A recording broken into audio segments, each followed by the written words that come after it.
नमस्कार, मैं संजू सिंह, लोक गायिका।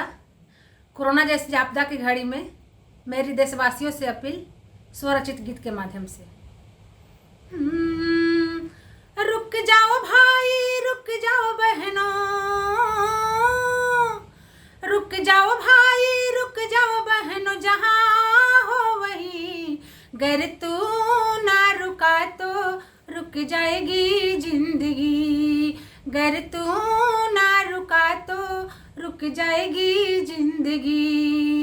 रुक जाओ भाई, रुक जाओ बहनों, रुक जाओ भाई, रुक जाओ बहनों, जहाँ हो वहीं।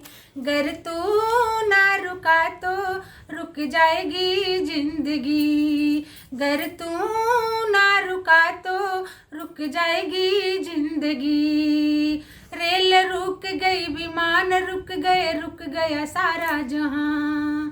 रेल रुक गई, विमान रुक गए, रुक गया सारा जहां। तू ना रुका तो रुक जाएगा, तू ना रुका तो रुक जाएगा सारा हिंदुस्तान। तू भी रुक जा रे इंसान, तू भी रुक जा रे इंसान, तू भी रुक जा रे इंसान, तू भी रुक जा रे इंसान।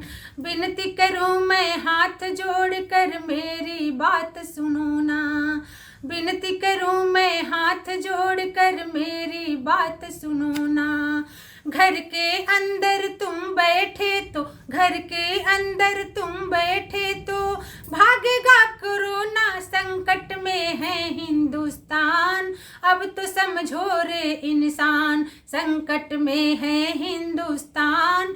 अब तो समझो रे इंसान, अब तो समझो रे इंसान। सुना होगा हिंदुस्तान, अब तुम समझो रे इंसान, सुना होगा हिंदुस्तान।